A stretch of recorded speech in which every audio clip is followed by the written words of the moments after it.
Bienvenue sur Top Invest, la chaîne des top d'investissement. Ici, on parle essentiellement d'entreprises de qualité. Les 5 meilleures actions du mois de mai 2023. C'est exactement ça qu'on va voir ici en date d'aujourd'hui. Vous savez pertinemment que vous aimez bien ce genre de vidéo-là. Donc, j'aime toujours rappeler une chose. C'est uniquement à titre d'information. D'accord? Ça ne veut pas dire que dans cette liste-ci, vous prenez, vous achetez aveuglement. Non, non, non, non, non. Allez-y, lisez vos rapports financiers parce que du point de vue quantitatif, ces actions-là sont intéressantes. D'accord? Mais alors, peut-être qu'elles ne seraient pas intéressantes pour vous après avoir lu les rapports financiers. Donc, il faut faire attention. Peut-être parfois également, peut-être que vous ne comprenez pas la compagnie ou bien il y a trop de risques selon vous, mais toujours allez lire ces rapports financiers. OK? Essentiellement, les entreprises qui sont éligibles ici au PEA, et comme d'habitude, par rapport au PEA, je prends toujours des pincettes ici parce que parfois, tu peux prendre une entreprise à l'extérieur de la France. Ou non, elle n'est pas éligible au PEA et vous savez que je ne suis pas français. Donc, je vais souvent me limiter ici. Quand je parle de PEA, je vais me limiter aux entreprises françaises. OK? Donc, vous savez que sur cette liste-ci, c'est généralement des entreprises qui me plaisent moi et qui ont déjà été étudiées sur cette chaîne-ci, d'accord? Donc, généralement, sur chacune de ces entreprises, il y a toujours une vidéo individuelle. Donc, si ça vous intéresse, allez-y voir la vidéo individuelle également sur la compagnie. Donc, n'oubliez pas, toujours lire ces rapports financiers. Donc, on va commencer par la liste aujourd'hui. Donc, n'oubliez pas, la première entreprise ici sur la liste, je pense que vous la connaissez toutes, vous la connaissez tous, excusez-moi, c'est tac, tac, tac, Téléperformance, oui, je pense que Téléperformance mérite une place sur cette liste ici en date d'aujourd'hui. Ok, Téléperformance, voilà, je sais même, qu'importe ce qu'on peut dire à côté, il y a de fortes chances que cette compagnie-ci ne disparaisse pas du jour au lendemain. Ok, je vous ai posé une question la dernière fois concernant parce qu'on a fait une vidéo sur Téléperformance dernièrement, et je vous avais posé la question à savoir, est-ce qu'il y a des gens parmi vous qui travaillent dans le domaine ou bien qui travaillent à peu près, qui ont besoin des services de Téléperformance dans l'entreprise dans laquelle ils travaillent? J'ai eu beaucoup de messages et je vous remercie à tous ceux qui ont participé. Et j'ai eu essentiellement des messages positifs du point de vue des employés, ça peut être biaisé, mais également du point de vue des des clients de téléperformance. Donc, les personnes ici qui payent les services de téléperformance pour X ou Y concernant ici les outils ici de service à la clientèle. OK? Donc, j'ai eu uniquement des messages positifs. D'accord? Donc, pour Téléperformance, on ne va pas revenir dessus. D'accord? Vous savez ce que je pense ici. La vidéo, elle est là. Elle est encore toute fraîche. Ça date de moins de 48 heures ici. Donc, vous pouvez aller la voir ici. OK? Donc, on va continuer ici. C'est la raison pour laquelle je l'ai mis sur cette liste-ci parce que je pense qu'au prix actuel, on a quelque chose d'assez intéressant. Et je pense qu'elle a fait également partie de la liste du mois précédent où on était à 200 euros par là. Aujourd'hui, on est à 156. C'est encore plus intéressant. Donc, on continue ici sur la liste. Donc, la première entreprise, c'est Téléperformance. Je ne veux pas me noter. Je vais laisser ça comme ça. Donc, Téléperformance, on va doucement pour ne pas dévoiler la liste très rapidement ici. Donc, Téléperformance, premier. Deuxième sur la liste, Capgemini. Comme d'habitude, je pense également que Capgemini a déjà fait partie de notre liste ici.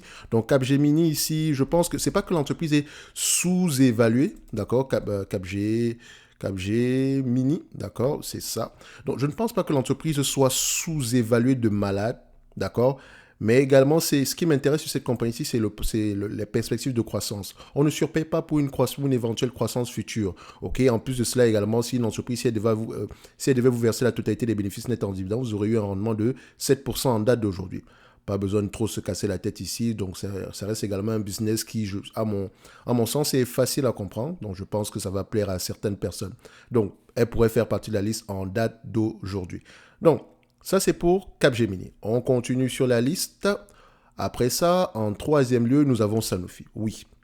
Et vous allez remarquer que Sanofi fait partie de cette liste-là depuis à peu près 2 ou 3 mois aujourd'hui. Sanofi, je pense qu'on parle de Sanofi depuis à peu près les 80, 90, etc. Ça reste toujours assez intéressant aujourd'hui. Et si vous avez remarqué, par exemple, on a fait un live en jeudi. D'accord, jeudi le 11 mai 2023, donc sur la chaîne Revenus et Dividendes. Donc si vous allez sur ici, par exemple, sur la chaîne Revenus et Dividendes de Bertrand, on a parlé de Sanofi. D'accord, donc ça peut également vous intéresser également. J'ai fait plusieurs vidéos sur cette compagnie-ci, donc vous pouvez également regarder sur la chaîne Top Invest. Si on clique ici et qu'on fait par exemple et qu'on recherche ici automatiquement, je pense qu'on peut retrouver ici Sanofi. Dans tous les cas de figure, vous mettez ça là, donc Sanofi. On met Sanofi, Top Invest, OK. Et voilà, on trouve du Sanofi. OK, donc pour moi, ici, on est entre 100 et 130 dollars l'action. Enfin, même pas 130. Je pense qu'on est aux alentours oui, 100, entre 100 et 130 dollars l'action par là, en étant assez conservateur ici. Mais voilà, donc vous voyez ici qu'on parle de Sanofi depuis plusieurs mois ici. Ça reste toujours assez intéressant. Et le prix ne fait qu'augmenter comment on dit ça? Pas rapidement, mais timidement. On a on a un prix de plus en plus, enfin pas de plus en plus intéressant, de moins en moins intéressant, d'accord? Mais aujourd'hui, je pense que c'est toujours là. Il y a toujours une opportunité assez intéressante ici pour ceux qui aiment du Sanofi ici. C'est pas que moi, je n'aime pas les compagnies pharmaceutiques. Donc, ça, c'est mon goût personnel. Mais quantitativement ici, je peux pas dire le contraire par rapport à Sanofi. Ça reste une compagnie ici qui offre à peu près une opportunité d'investissement intéressante. OK? Tant que les prévisions futures se réalisent également, ça sera un plus par rapport à ce qu'on a aujourd'hui. OK? So, ça, c'est pour Sanofi. Maintenant, on continue la liste avec Trigano. Trigano, vous savez que Trigano va avoir tendance à souffrir. OK? Trigano va souffrir, certes, mais Trigano, c'est une belle entreprise bien gérée qui a la capacité de souffrir ici et qui est en train de consolider tout un secteur en Europe. Donc, je pense que les produits qu'ils offrent ici, ils pourraient avoir une baisse à court terme ici, mais voilà, à long terme, la demande sera à un niveau à peu près normal par rapport à ce qu'on a connu par le passé ici. D'accord? Notamment par rapport au vieillissement de la population, ce genre de choses-là. Voilà. Donc, ça peut être intéressant quand je dis vieillissement de la population, c'est pas des gens de 20 ans qui achètent des mobilhomes, c'est pas des mobilhomes, je pense que des camping-cars, d'accord? C'est généralement des personnes d'un certain âge qui ont certainement déjà les moyens, qui sont presque à la retraite ici, voilà, qui veulent jouir de leur argent, d'accord?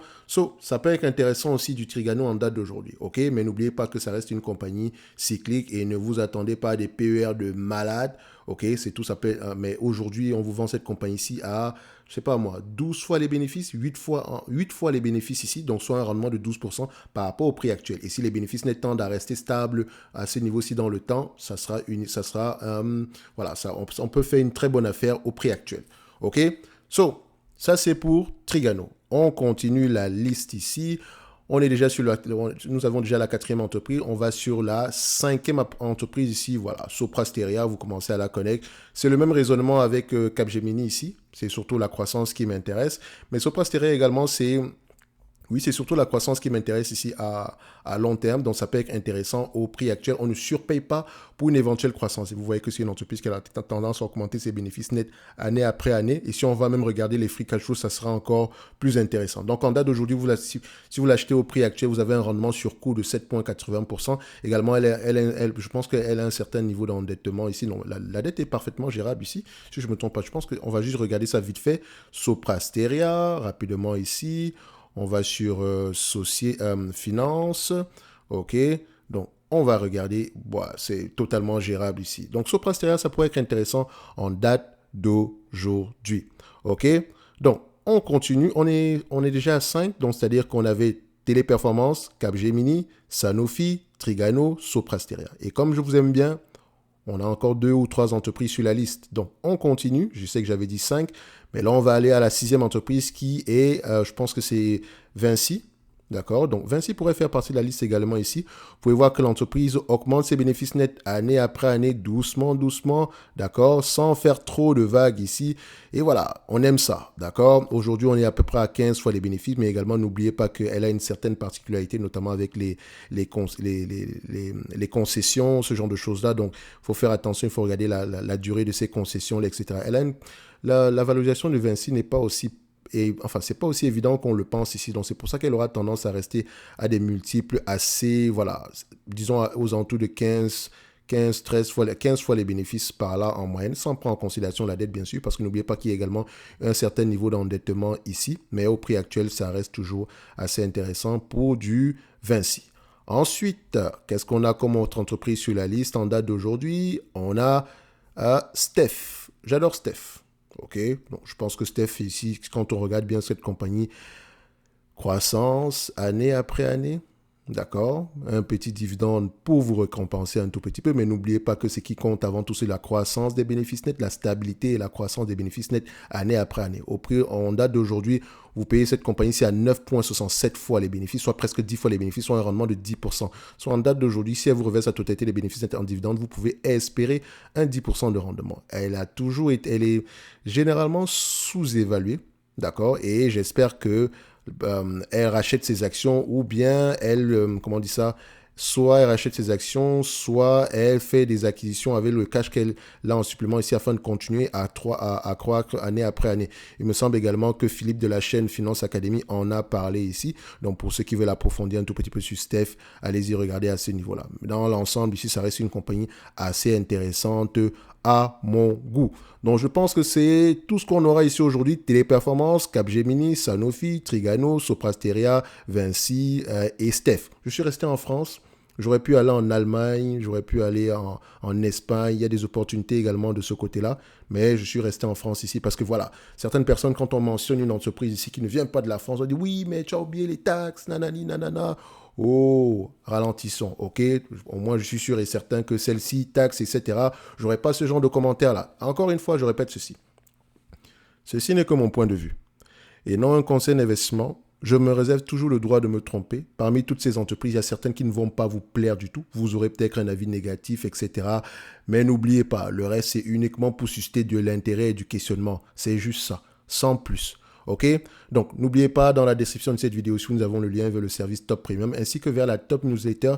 Et on va se donner rendez-vous sur la prochaine vidéo. Dites-moi en commentaire ici, est-ce qu'il y a une entreprise qui aurait pu faire partie de cette liste-ci? Et j'ai également une surprise pour vous. Parce que sur la prochaine vidéo, vous allez comprendre pourquoi il y a certaines entreprises qui n'arrivent pas sur cette liste-ci. D'accord? Parce que je les ai réservées pour une autre vidéo. Voilà, toujours assez intéressante. D'accord? Donc, on se dit à bientôt. Et d'ici là, portez-vous bien. Merci.